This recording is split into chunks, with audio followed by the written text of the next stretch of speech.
Good evening, students. The topic which we would be seeing for today is Unit 5 topic. It is software maintenance techniques and the models. Today's class, we'd be seeing the topics like factors which are affecting the software maintenance. We know what is software maintenance already, we have discussed about it. And so we'll be seeing what are the factors which are basically affecting the software maintenance engineering techniques, and then software maintenance models, software maintenance team, as well as software maintenance lifecycle. So these are the topics which we'll be seeing for this class. So starting with the factors which are affecting the software maintenance. See, there are many factors which are affecting directly or indirectly, leading to high costs. So, a software maintenance framework is normally created in order to determine the effects of the high cost factors on the maintenance. See, the framework generally comprises of user requirements, organizational and operational environments, maintenance process, and the personnel involved in the maintenance and the software products. So these elements basically interact with each other on the following three types of relationships. The first relationship is the relationship of software product and environments. Uh, Here, the software product normally changes according to the organizational and operational environment. However, only these changes or those changes which are useful for the software products needs to be accepted. You need not accept each and every change. Only those are useful for the software product needs to be accepted, not all of them. The second type of relationship is the relationship of software product and user. See, the software product is modified according to the new user requirements. Hence, it is very important to modify the software that is useful and acceptable to the user after modifications. The third type is the relationship of software product and software maintenance team. See, the software maintenance team members are acting as the mediators in order to keep track of the software product. So, the software maintenance team analyzes the modifications in the elements that includes the user requirements, organizational and operational environments, software maintenance process, all of them. So, all these elements affect the modifications in the software and are personal for the software quality. That is the most important thing. So, this is how the three types of relationships are. Uh, the next topic is the software maintenance engineering techniques. So as you can see, there are three techniques which are given, that is re-engineering, forward engineering, reverse engineering. So to start with, we need to know what is re-engineering. So when we need to update the software in order to keep it to the current market without impacting its functionality, that is called software re-engineering. See, this is a process where the design of the software is changed and programs are rewritten. See, legacy software cannot keep tuning with the latest technology available in the market. See, we know legacy software is created using some technology which is now not available, it is obsolete. So, it cannot be in tune with the latest technology which is available right now in the market. So, as the hardware becomes obsolete, updating of the software also becomes a very big headache. So, even if the software grows old with time, its functionality does not. For example, initially Unix was developed in assembly language. When language C came into existence, Unix was re-engineered into C because working in assembly language was difficult. Sometimes programmers notice that a few parts of software need more maintenance than the others, and they're also needing re-engineering. See, the re-engineering process is something like this. The first point in re-engineering is to decide what we have to re-engineer. Is it the whole software or a part of it? It performs reverse engineering. That's the second step. It performs reverse engineering in order to obtain the specifications of the existing software. That is the very first thing. So very first we have to decide what we have to re-engineer. After that we have to perform the reverse engineering. The third one is restructure the program, that too if it is required. See, changing function oriented programs into object oriented programs, that is what is restructuring. So restructure the data if at all it is required. That is the next step. And after that, apply forward engineering concepts in order to get the re-engineered software. This is going to be the last step actually. So as we told earlier, we are going to see from the first step. The first step is going to be the reverse engineering. See, the process is to achieve system specification by thoroughly analyzing and understanding the existing system. That is reverse engineering. So we have to analyze what is there in the existing system. We have to understand the existing system as such. So the process, when you see, it is simply like the reverse software development lifecycle model. An existing system is previously implemented design about which we might not be knowing anything. So the designers, what they have to do is, they have to do the reverse engineering by looking at the code first. So looking at the code, we try to get to the design. So when the design is in hand, then we try to get to the specifications. This is how the reverse engineering process takes place. So going in reverse, starting from code to specification is called reverse engineering. The next is program restructuring. See, the process of restructuring or reconstructing the existing software is going to be the restructuring. So restructuring can be either source code restructuring, or it can be data restructuring, or it can be a combination of both. This does not impact the functionality of the software, but enhances the reliability as well as the maintainability. Program components which cause errors very frequently can be changed or updated with restructuring. That is the process of restructuring as such.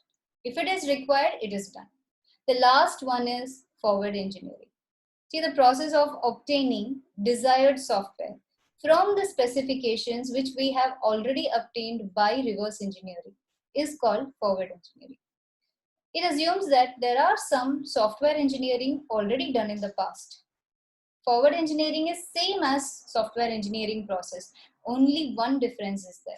It is carried out only always after the reverse engineering process. So as you can see in the previous diagram, through the existing software, reverse engineering will be performed, because we have to analyze the existing software, and from that we have to get the specifications through the reverse engineering process.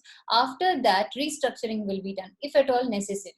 After restructuring is done, lastly, we perform the forward engineering from the specifications which we have already obtained from the reverse engineering in order to get the desired software. That is the aim of the forward engineering. We get the re-engineered software as such. So this is the entire process. This diagram actually shows you the entire process of re-engineering. Moving on to certain software maintenance models. We have some models like some 5 to 6 models we are having. So the first model is going to be the quick fix model.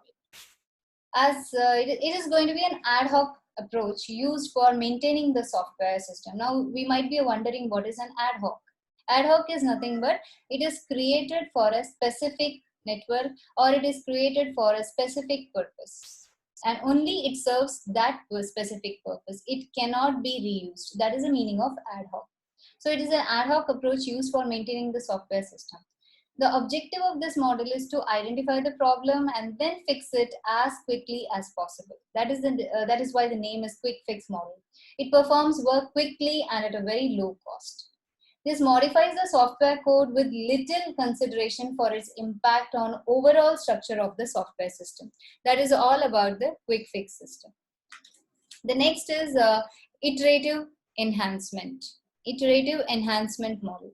See, this considers the changes made to the system are iterative in nature. Iterative means it keeps on doing again and again after each and every time. It is like incremental approach. It comprises of 3 stages. First stage is called the analysis of software system. In this stage, the requirements are analyzed to begin the software maintenance process. The second stage is classification of requested modifications.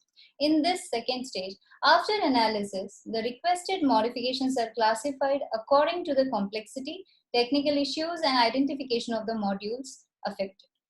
The third stage is the implementation of requested modifications. See, at the end, software is modified according to the modification request. At each stage, documentation is updated to accommodate changes of requirement analysis, testing, coding, and design phases, all of them. The next one is the reuse-oriented model. So as the name suggests, it is for identifying the components of the older system which can be reused. In some old system, there can be components which can be reused in my new system. So first of all, I need to understand these components very well. Then modify the old system components in such a way that they can be used in the new system. And finally, we need to integrate the modified components into the new system. That is all about the reuse-oriented model. The fourth model is Boehm's spiral model. See, there was a person called Barry Boehm. In 1988, he proposed a risk-driven software process framework, which we can also call as spiral model because it is structured in a spiral way. That basically integrates risk management and the incremental development. Both, it is an integration of incremental development and the risk management. Most importantly, the risk management. Each and every loop represents a phase of the software process. For example, the innermost loop is concerned with the system feasibility. The next loop with requirements, and the next one is with the design, and so on. So each and every loop in this spiral is split into 4 sectors. First sector is objective setting. So in objective setting, it is nothing but the objectives for the phase of the project are very well defined in this. Second sector is risk assessment and reduction. For each identified risk, a detailed analysis is carried out. Steps are taken in order to reduce the risk. Third sector is about the development and validation. After risk evaluation, a development model for the system will be chosen. The final sector will be planning. The project is reviewed and a decision made whether to continue with the further loop of the spiral.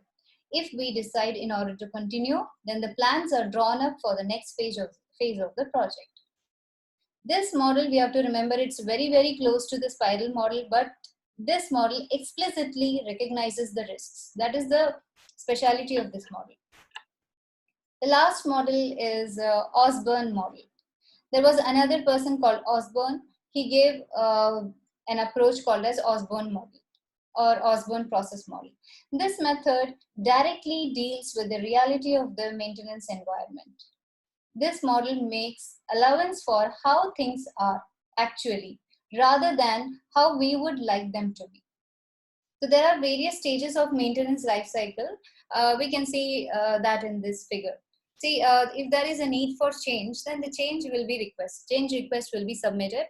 If the change request, either it can be rejected or it can be approved. If it is rejected, we are not going to do any changes. If it is approved, then the task will be scheduled, the design analysis will be done, review will be done, and so on. All the process one after the other will be done until the complete task is over. So the maintenance in this model includes the maintenance required in the change specification, the software quality assurance program that establishes the quality assurance requirements, verifies whether the maintenance have been met or not, and finally the performance review to provide the feedback to the managers. These are the 5 models in the maintenance. Now we need to know what is the major work and functions of a software maintenance team. We say for each and every development, for developing the software, we need a separate team. For maintenance, we need a separate team. Their work is different for development, and maintenance team work is different. So let us see what are the different functions performed by the software maintenance team. First is locating information in the system documentation. Next, keeping the system documentation up to date. As I told you, documentation plays a very important role. So we have to document everything, even in maintenance, testing every stage up to date. We have to extend existing functions to accommodate new or changing requirements. That is also part of maintenance team's work.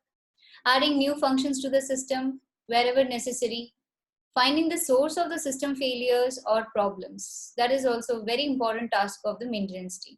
Managing changes to the system as they are made. So any change which is made to the system has to be properly managed and guided. There are certain aspects of the team that generally leads to high maintenance cost, and there are 2 as such aspects. One is the staff turnover, and the second one is domain expertise. So the domain expertise is nothing but for doing this maintenance process, the person has to have a proper expertise in that particular domain. Without knowing anything properly about the domain, the person cannot do the maintenance process. That is all about the domain expertise. The last topic of the day is software maintenance life cycle. Just like we have the software development life cycle, we have software maintenance life cycle also. There are 7 different phases in this, each of which will be done in iterative manner, in repetitive manner, okay, after the changes or anything requested. Based on that, the very first phase is going to be identification phase. See, in this phase, the requests for modifications in the software are identified and analyzed. Each of the requested modification is then assessed to determine and classify the type of maintenance activity actually required. It is generated by error messages or via logs or by the user himself. Now the second phase is analysis phase. See, here the feasibility of each validated modification request are determined and a plan is prepared in order to incorporate the changes in the software. The cost of modification and maintenance is also estimated. Third phase is the design phase. See, the new modules that need to be replaced or modified are designed as per requirements specified in the earlier stages. Test cases are developed for the new design, including the safety and security issues. The fourth phase is implementation phase. Here, the actual modification in the software code are made. New features that support the specifications of the present software are added and the modified software is installed. Fifth phase is system testing phase. The regression testing is performed. All of you know what is regression testing, which will be performed on the modified system in order to ensure that no defect or error or a bug is left undetected. Generally, it validates that no new faults are introduced in the software as a result of maintenance activity. And then integration testing is also carried out between the new modules and the system. The sixth phase is the acceptance testing phase.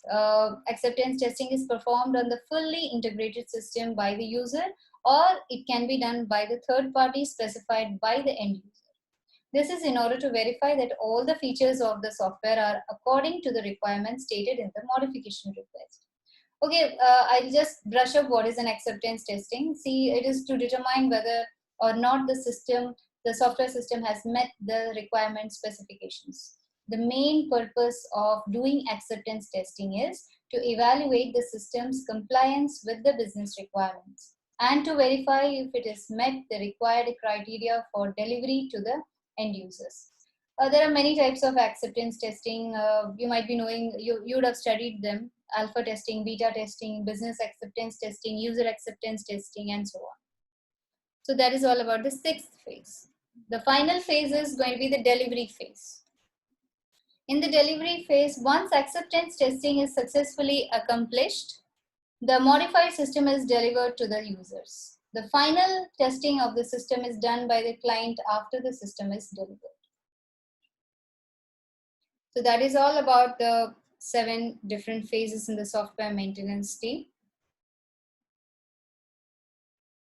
That is all about today's class. Thank you, students.